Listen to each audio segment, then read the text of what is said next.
So hello এভৰিওয়ান, আকো এটা নতুন ভিডিওলৈ আপোনালোকৰ মাজত স্বাগতম জনাইছো। যদি আপুনি মুখ্যমন্ত্ৰী আত্মনিৰ্ভৰশীল আঁচনিৰ কাৰণে যদি এপ্লাই কৰাৰ পিছত যদি আপোনালোকে ইণ্টাৰভিউত বহিছিলে, তেন্তে আপোনালোকৰ যেহেতু এতিয়া মনত প্ৰশ্ন হৈ আছে আমি সিলেকশ্যন হৈছো নে নাই বা আমাৰ টকাটো কেতিয়া দিব, ইতিমধ্যে আপোনালোকৰ ডক্টৰ হিমন্ত বিশ্ব শৰ্মা ডাঙৰীয়া এটা ভাল খবৰ লৈ আহিছে আপোনালোকৰ কাৰণে।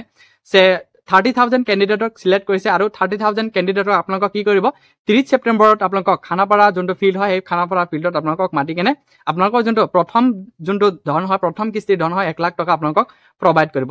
সো যদি আপোনালোকে এই সিলেকশ্যন মেৰিট লিষ্টটো চাব বিচাৰে, সো তেন্তে আপোনালোকে কেনেকৈ চাব লাগিব মই জনাই আছো। এতিয়ালৈকে কোনো ধৰণৰ সিলেকশ্যনৰ যোনটো মেৰিট লিষ্ট ঘোষণা হোৱা নাই, ইতিমধ্যে 2 দিনৰ পিছত চাগে মেৰিট লিষ্টটো ঘোষণা কৰিব। যেতিয়া ঘোষণা কৰে এইটো চেনেলত আপোনালোকে আপডেটটো পাই যাব। সেইকাৰণে কৈছো যদি আপুনি এইটো চেনেল নতুনকৈ আহিছে, চেনেলটো ছাবস্ক্ৰাইব কৰিব, বেল আইকনটি অল কৰি দিব, যাতে সকলো ধৰণৰ নটিফিকেশ্যন ভিডিঅ' আপোনালোকে অতি সোনকালে পাই যায়।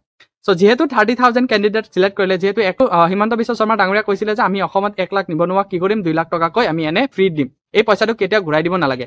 সো এতিয়া বহুতৰ মনত প্ৰশ্ন হ'ব পাৰে, যদি আমাৰ 30,000 সিলেক্ট কৰিলে তেন্তে 70,000 আকৌ কেতিয়াৰ পৰা আপোনালোকৰ ইণ্টাৰভিউ আৰু সাক্ষাৎকাৰ এই কেতিয়াৰ পৰা আৰম্ভ হ'ব। এতিয়া ফাৰ্ষ্ট পেজত আপোনালোকক 30,000 কেণ্ডিডেটক সিলেক্ট কৰিছে। সো এতিয়া আকৌ ছেকেণ্ড ফেজৰ যোনবোৰ নিবনুৱা আছে তেওঁলোকৰ কি কৰিব, এতিয়া যোনটো ছেকেণ্ড ফেজৰ ইণ্টাৰভিউ ইতিমধ্যে ষ্টাৰ্ট হৈ যাব আৰু ছেকেণ্ড ফেজৰ ইণ্টাৰভিউটো আপোনালোকক কি কৰিব, 5 ছেপ্টেম্বৰৰ আগত আপোনালোকক কমপ্লিট কৰিব। যেহেতু 30 ছেপ্টেম্বৰত কি কৰিছে, ফাৰ্ষ্ট পেজৰ যোনসকল 30,000 কেণ্ডিডেট সিলেক্ট হৈছে তেওঁলোকক 30,000 কেণ্ডিডেটক কি কৰিব, 1 লাখ টকাকৈ প্ৰথম কিস্তিৰ ধনটো 30,000 30 তাৰিখত দিম বুলি কৈছে। এতিয়া ছেকেণ্ড ফেজৰ যোনবোৰ সিলেকশ্যন হ'ব তেওঁলোকক কেতিয়া দিব সেইটো বাৰু এতিয়ালৈকে আপডেট হোৱা নাই। সো যেতিয়া ওচৰত আপডেট আহি যায় তেতিয়া আপোনালোকক জনাবলৈ চেষ্টা কৰিম।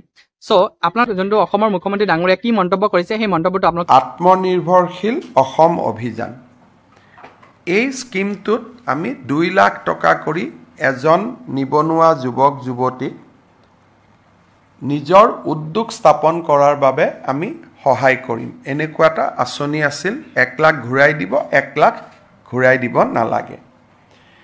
তাৰে যিটো প্ৰথম পৰ্যায়ৰ ইণ্টাৰভিউ আছিলে, সেই ইণ্টাৰভিউটো সমাপ্তি হ'ল। এতিয়া 1:2 অৰ্থাৎ প্ৰথম বছৰ আমি 30,000 লোকক যুৱক যুৱতীকে সহায়টো কৰিম আৰু তাৰ পিছত আমি আৰু 70,000 ল'ৰা ছোৱালীক কৰিম দ্বিতীয় পৰ্যায়ত।